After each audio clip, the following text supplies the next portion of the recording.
scavaggi, put them into a container and have an airflow. We stop the airflow for a minute and take a sample. And then we just take edible samples and do the same thing as we do for humans. It's just putting it into the vacutainer from that sample. We can do 20 animals, one person can do 20 animals at a time. And these, in the morning, this can be done, and they can be animals that we're doing other things with. So we can be doing other sorts of studies, and we can do breath tests on them as well. So we can do longitudinal studies, non-invasive studies. Okay, this is that same slide I showed you before, and this is the sort of result we get. That's a normal mucosa with a healthy villus. And that's the sort of result we get with the sucrose breath test. We get a curve like that. We tend to only look at the slope because it's shorter, but we can do the whole lot, depends on what question we're asking. And that's a damaged mucosa, and that's the sort of answer we get for that. So we can look at the degree of damage from very damaged, and this is total atrophy, almost total atrophy, not quite, to normal. So we can see, and we can follow that with time. So if you've got an infection in the small bowel, such as rotavirus infection, we can follow the recovery of that small bowel in the child. And we've done that.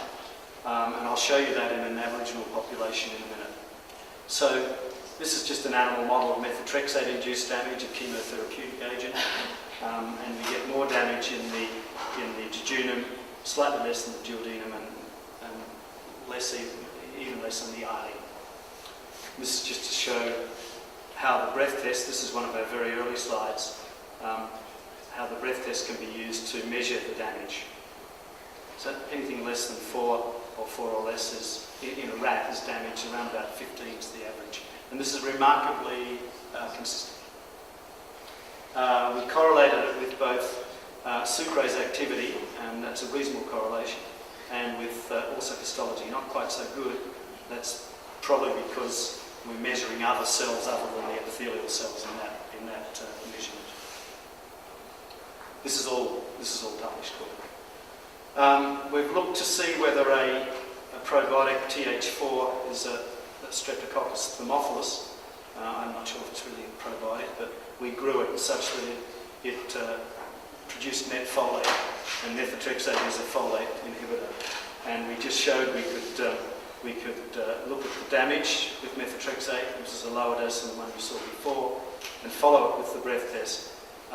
With a high dose of Streptococcus, we almost abrogated the damage.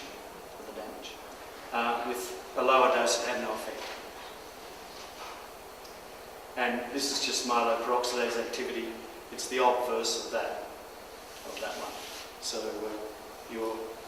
when you're more damaged, you'll be more inflamed. Okay. We also looked at follinate, oral follinate, because in childhood cancers, we give very high doses of methotrexate, and those very high doses can kill children, and you have to rescue them within 36 hours with an infusion of methotrexate.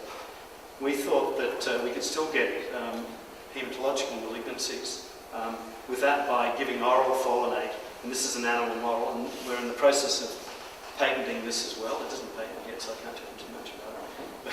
So this is just the preliminary work, and we show the yellow histograms of when we gave follinate, and we got no damage whatsoever, whereas where we didn't give follinate, it was damaged.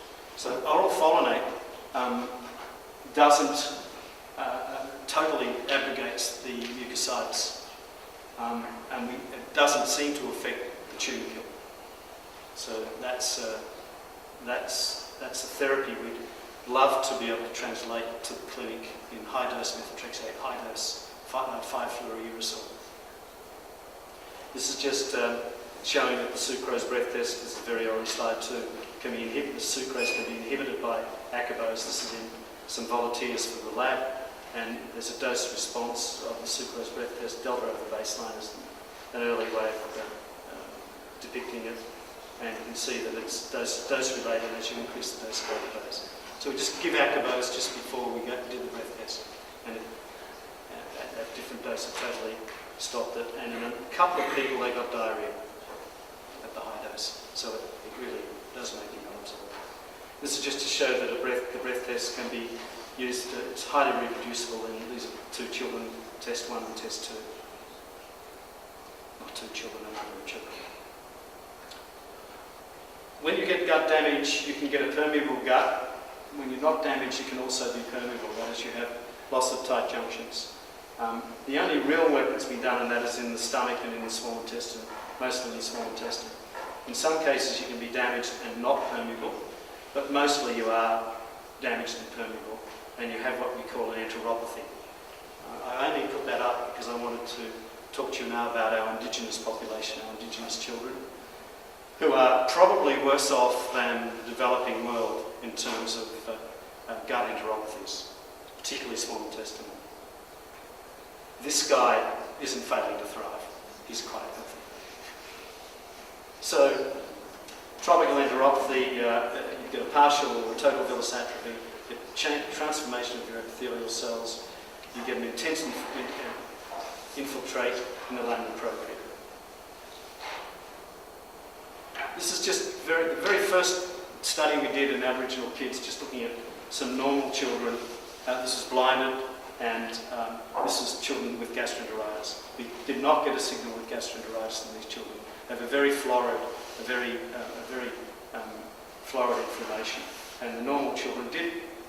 There was this variation, and I'll show you in the next slide that there are some of these children that already have an enteropathy. They don't have diarrhoea, but they have an enteropathy.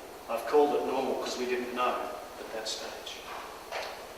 So then we went up and did, not a large study, but this has been published now, and we looked at the sucrose breath test in children with diarrhoea in the Royal Darwin Hospital, so it's tropical Indigenous children. And we looked at Darwin controls, so we looked at Indigenous children who were in hospital but not with diarrhoea, from broken arm or something like that. And then we looked at an age-matched group in Adelaide, largely Caucasian controls. And you can see, you can see that there's 93% here enteropathy. If below that line, we call it enteropathy. 70% of the children that didn't have any evidence of it. So it's very high. There's a small gut pathology in these children, and they're probably stunted. We didn't really look at stunting and wasting. And in the children with diarrhoea that came into the hospital in Adelaide, this is a normal group, they had twice as high as the Aboriginal, the so-called normal Aboriginal population, which was twice as high again as those that had the test when they had florid diarrhoea.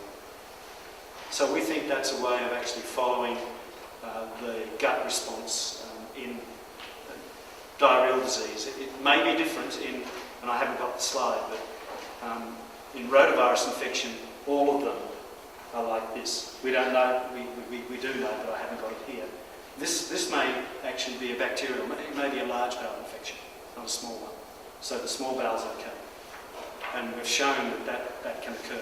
Certain bacterial infections only affect, and certain viral infections only affect the large bowel and not the small. So it has to be a small bowel pathology for us to pick this up. But many of the viruses are small bowel, and quite a number of the bacterial infections are too, as are some of the parasites.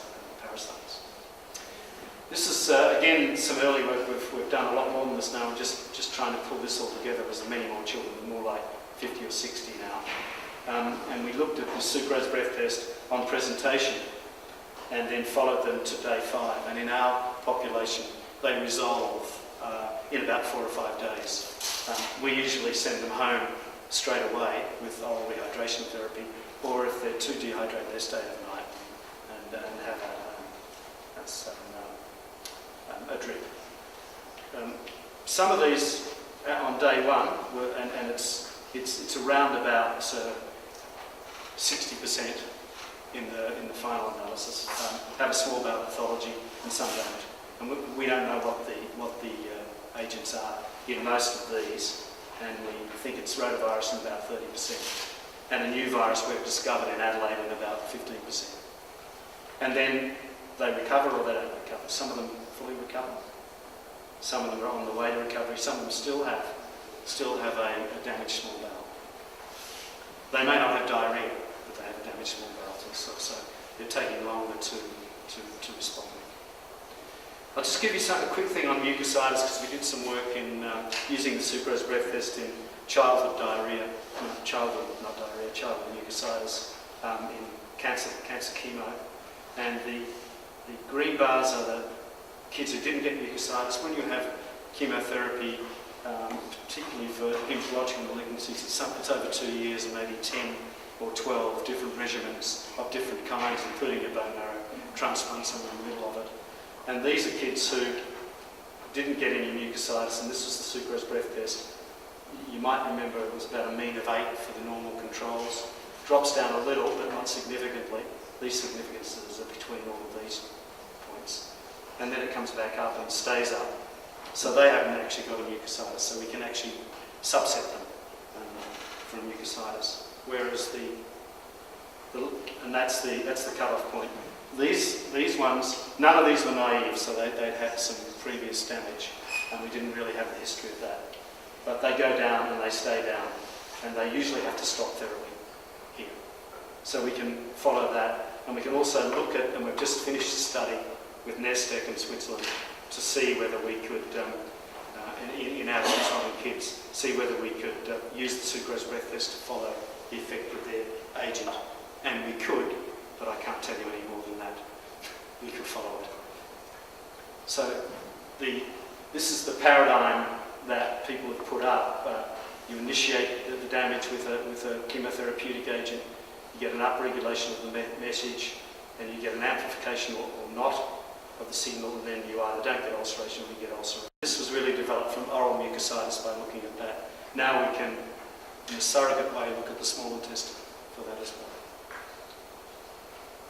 We did permeability in that same setting. It's rather small numbers, but permeability didn't seem to occur. It started to occur in the group, but there's such wide variation, it just wasn't significant yet. So we think that whilst it might be useful in concert with the sucrose breath test, you still have to take blood, you have to put in more sugars, you have to follow it, looking at a lactulose ranulose ratio, so it's different, and it's not as user-friendly. So that's sucrose, but this is just a paradigm of a test that tells us really the status of the whole small bowel. And we're proposing to use it, and a number of new ones now, looking at bioavailability of different micronutrients and macronutrients. We can do it in animal studies, we've done many of those. Clinical trial selection, where you might have damage or no damage. And these are the ones where we've done a little bit of work already and published some work already. Okay.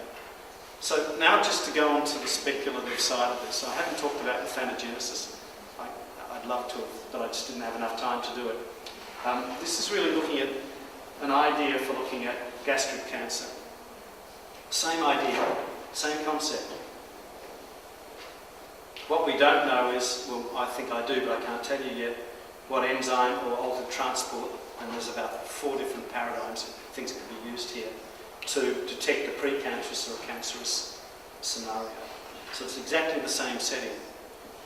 And one would hope we'll be able to do it very quickly, within 30 minutes at least. And the same paradigm again, for cancer, it'll just be the opposite to the sucrose breath test positivity. The cancer will have a high signal, and healthy tissue will have a very low signal or no signal at all. And we're looking at esophageal cancer as well, so because esophageal cancer and gastric cancer both are essentially asymptomatic until very much closer to it occurring, we believe that this kind of test can be used anywhere remotely, and we'll at least get an idea of have they got a gastritis. In the case of gastric cancer, we'll also include H. pylori breath testing along with this, and it won't be called the SBT, it'll be called